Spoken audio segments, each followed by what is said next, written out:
Hey everyone, welcome back to the layout once again. Today we have another layout update, and for those of you who have been following along with the live streams we do every Friday, this will all be a recap because I haven't really done much since Friday. But that's also a reminder that we will have another live stream next Friday at 9 p.m. Eastern, and we'll do something fun like usual. I don't know, we've just run trains for the past few times, but we can look at anything you're interested in. Last time we did a bit of switching, which was kind of fun. That was good for me. So yeah, be sure to stop in with the live stream if you're interested. But the live streams do not affect any of the other content on this channel, so I'm still doing layout updates per usual, like we are doing right now.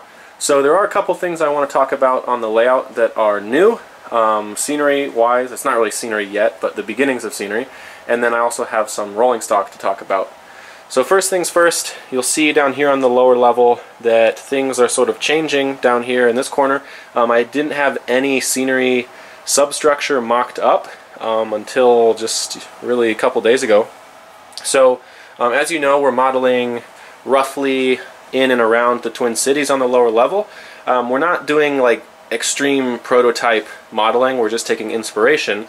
But for those of you who are familiar with the Twin Cities, and in particular St. Paul, you might know of a place called Westminster Junction. It's this really cool area where multiple main lines come together and diverge, and they diverge not only east-west, north-south, but at a grade as well, which makes modeling this area actually very convenient, because what I had here were well, the main line down here in front, which is obviously quite a bit lower than the main line in the background, and then I also had a track going underneath another one. That's the reverse loop there.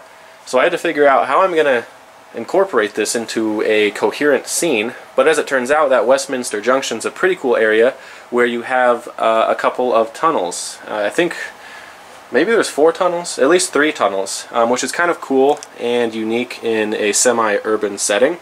So as weird as this might seem, and sort of hokey or cheesy to have a tunnel, because I feel like tunnels are sort of overused sometimes to hide holes, but we are taking direct prototype inspiration for this scene.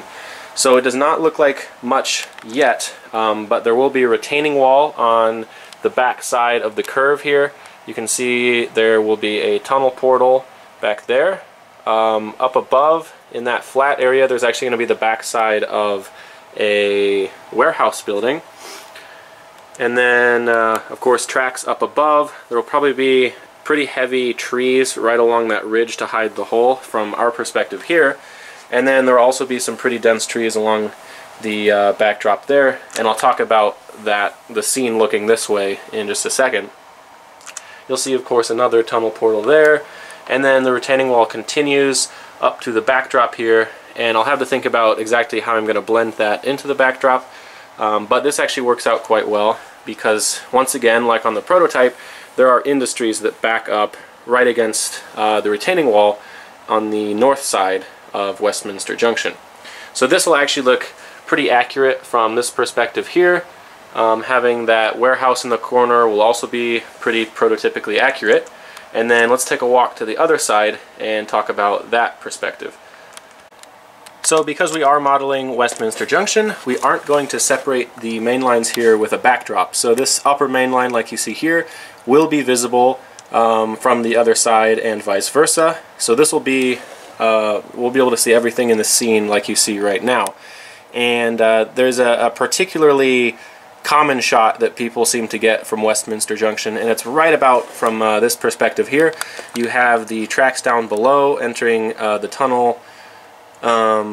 This would be on the south side on the prototype, and then we have the main line up above that sort of goes into this S-curve, and then there will be a pretty well-defined access road out here, and then a heavy line of trees just behind it. And then we have quite a bit of space out here in the corner, so there's still room to add something there. So if you guys have ideas for a building or some cool point of interest right there, go ahead and let me know. So, and then also as that access road sort of winds that way, I'm going to have it cross over and then go across the tracks and then go over the, like that tunnel area there and go off the layout. if you know what I mean. So there's going to be some land or earth in between the two tunnel portals.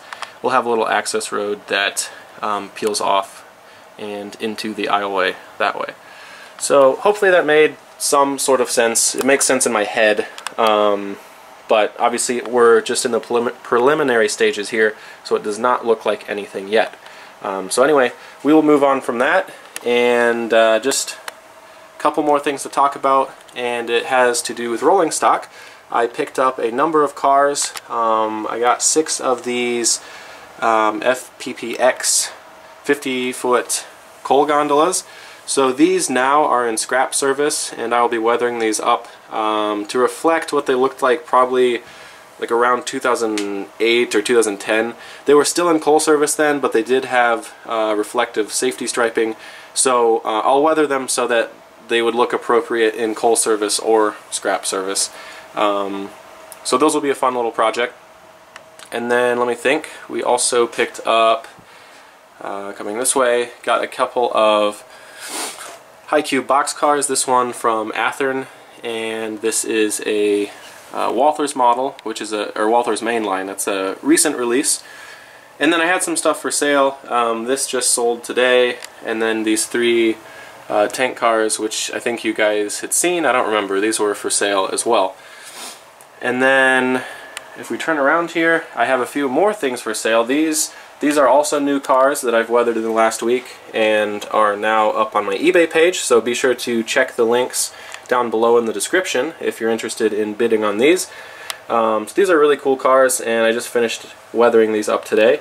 We have a Canada hopper here that has pretty heavy level of grime, just based on some prototype photos I found, and then it is patched out once again like I found in some prototype reference photos.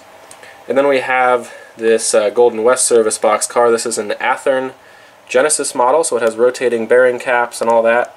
I grimied up the ribbing, and obviously you can see I've added quite a few rust spots here and there, but it was already faded and had the patch, so that was pretty cool. It's fun that Athearn is starting to do that with some of their models.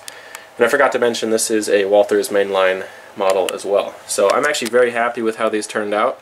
The weathering is coming along, and I'm starting to pump out at least a couple of cars a weekend and then selling those off, just so I can help fund the layout a little better and pay for other things such as school, which I guess is important as well.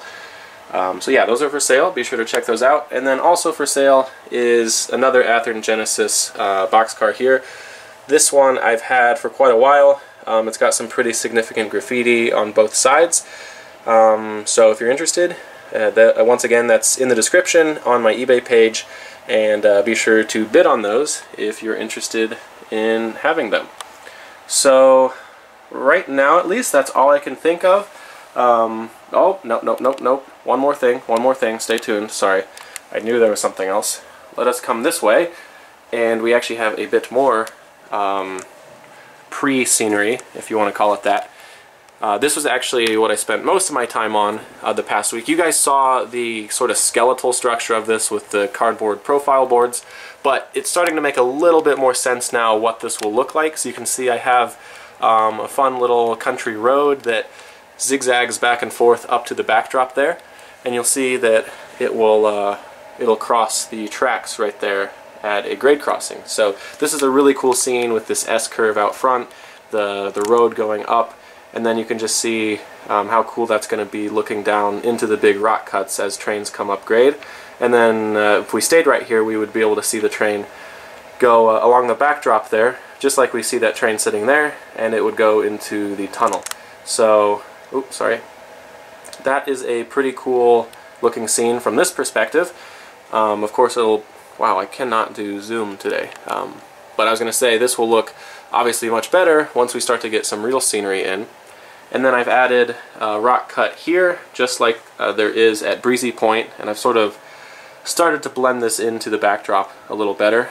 And then if we come around this scene a little more, you'll start to see, once again, another rock cut there. And here is the other tunnel portal, or what will be a tunnel portal. And I've started to come up with a plan to create a curved tunnel liner that will, well, as the name suggests, it'll line that, that tunnel right there. And I think I have some ideas on how I want to do the portals as well. So this is certainly coming along, starting to take shape, and it at least looks like something now. So there's not just this big empty space down there.